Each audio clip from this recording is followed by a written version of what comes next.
अस्सलामुअलैकुम everyone, welcome to the lecture box. मैं हूं गुलजार मुनव्वर। हम डिस्कस कर रहे थे IBP stage one branch banking. आज हम डिस्कस करेंगे branch banking IBP stage one का part three, the bankers role, और इसके अंदर chapter number one, banker to customer relationship. इस चैप्टर को थोड़ा सा मैं आपको समराइज़ करूं कि इस चैप्टर के अंदर बेसिकली बात हुई है बैंकर कौन होता है, कस्टमर क्या होता है, और इसकी रिलेशनशिप के अंदर क्या क्या जो है वो कस्टमर की ड्यूटीज़ हैं और क्या क्या बैंकर की ड्यूटीज़ हैं। अच्छा, इसी तरह अनक्लेम डिपॉजिट क्या है, रिलेशनशिप कैसे आपने बिल्ड करना है, उसके फीचर्स क्या है बैंक के साथ जब कस्टमर के रिलेशनशिप होता है, तो इन सब कुछ में डिस्कस किया गया है। तो हम स्टार्ट करते हैं अपनी वीडियो ताकि आपको चैप्टर का एक ओवरव्यू भी हो जाए और जो इम्पोर्टेंट जो क्वेश्चंस हैं वो भी हम डिस्कस करें। तो स्टार्ट करते हैं जनाब। स्क्रीन पे आप क्वेश्चन नंबर वन देख सकते हैं जो कि कस्टमर से रिलेटेड है। For being a dash, a person should have recognisable business relationship with a bank. क्या चीज़ है, क्या पोजीशन है जिसके लिए ज़रूरी है कि आपका बैंक के साथ रिलेशनशिप हो? तो उसका आंसर है जनाब, कस्टमर होना ज़रूरी है कि आप बैंक के साथ रिलेशनशिप रखते हों। ठीक है। Number two, the dash is a formal contract between the bank and the customer. Customer और बैंक के दरमियान रिलेशनशिप का जो फॉर्मल कॉन्ट्रैक्ट है या रिलेशनशिप का जो फॉर्मल स्टार्ट है वो क्या है? वो अकाउंट ओपनिंग फॉर्म है। जब अकाउंट ओपन होता है तो उसके बाद बैंक जो है वो आपको फाइनेंसिंग करता है, बैंक आपको अदर सर्विसेज एटीएम और एडीसी सर्विसेज देता है। सब कुछ किसके बाद? अकाउंट ओपन होने के बाद। Number three, the day customer deposit money in the bank he she becomes dash of the bank.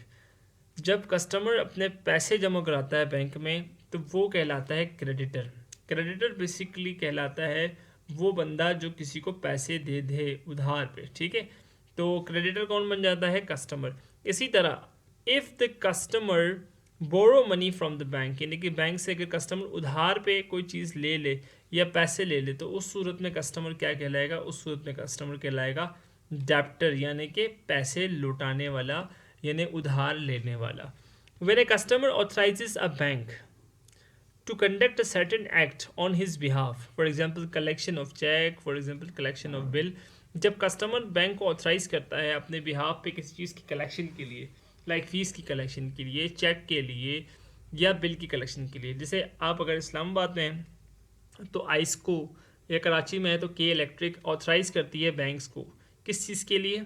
कि वो बिल्स को रिसीव करे। ठीक है जनाब। तो उस सूरत में जो रिलेशनशिप है वो क्या होगा? Relationship of principal and agent. Principal कौन है जनाब? आइसको है या के इलेक्ट्रिक है, जबकि उसके एजेंट कौन है? बैंक। इसी तरह स्कूल्स में आप अगर फ़ीस की कलेक्शन कर रहे हैं बैंक के थ्रू, तो स्कूल क्या है? प्रिंसिपल, और बैंक क्या है? उसका एजेंट के तौर पे एक्ट कर रहा होता है। ठीक है जनाब। Number six, when a customer pledges goods with a bank as a security against financing, he becomes a dash and the bank becomes a dash. देखिए, पॉनर और पोनी का रिलेशनशिप बन जाता है। पॉनर कहते हैं उस बंदे को जो वादा करता है। ठीक है जनाब अली। जब कस्टमर बैंक को कोई चीज़ प्लेज के तौर पे देता है अगेंस्ट द फाइनेंसिंग, तो कस्टमर क्या बन जाता है? कस्टमर बन जाता है पॉनर। और जो उधार पे चीज़ ले रहा है, यानी कि जो उधार पे चीज़ दे रहा है, जैसे बैंक है, तो वो क्या बन जाता है? पौनी। ठीक है जनाब अली। पॉनर प्लेज करने वाला, पौनी जिससे प्लेज किया जा रहा है, यानी बैंक से प्लेज किया जा रहा है, तो लिहाजा पौनी कौन है? बैंक। और पॉनर कौन है? कस्टमर। और ये रिलेशनशिप क्या बन जाता है? पॉनर एंड पौनी का। नेक्स्ट, नंबर सेवन, ज़कात shall be calculated and deducted at dash of the ज़कातबल एसेट वैल्यू। तो जनाब अली, ज़कात की जो डिडक्शन है वो निसाब आता है उसके बाकायदा हर साल, और ये आपको पता होना चाहिए, मैं जनरली डिस्कस कर रहा हूँ। और इसकी जो डिडक्शन की मार्किंग होती है वो फर्स्ट यानी कि शाबान से फर्स्ट रमज़ान से एक महीना पहले, यानी कि रमज़ान से पहले जो हमारे पास महीना आता है वो शाबान है, यानी कि फ़र्स्ट शाबान से पहले पहले जो है वो आपने अकाउंट्स के अंदर ज़कात की जो डिडक्शन है वो मार्क करनी होती है। अदरवाइज़ फ़र्स्ट रमज़ान को ज़कात डिडक्ट होता है, उसका बाकायदा निसाब जो है वो एवरी ईयर आता है स्टेट बैंक की तरफ से। तो उसमें जो परसेंटेज डिडक्ट होती है वो है बेसिकली 2.8%। ठीक है जनाब अली। 2.8% जो ज़कात की डिडक्शन है वो होती है। आगे हम बढ़ते हैं जनाब अली।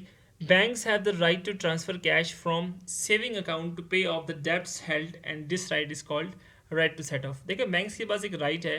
जैसे आपने एक अकाउंट ओपन किया है, उसके अंदर कुछ चार्जेस पेंडिंग है, लाइक आपके एटीएम चार्जेस नहीं कटे हैं, आपके उस अकाउंट में बैलेंस नहीं था, लेकिन आपने एक और अकाउंट खोला, उसमें कुछ बैलेंस पैसे आ गए, तो आप बैंक के पास राइट टू सेट ऑफ है, यानी अपने जो पेंडिंग चार्जेस है वो कस्टमर से वो रिकवर कर सकता है। इस राइट को कहते हैं राइट टू सेट ऑफ, ठीक है।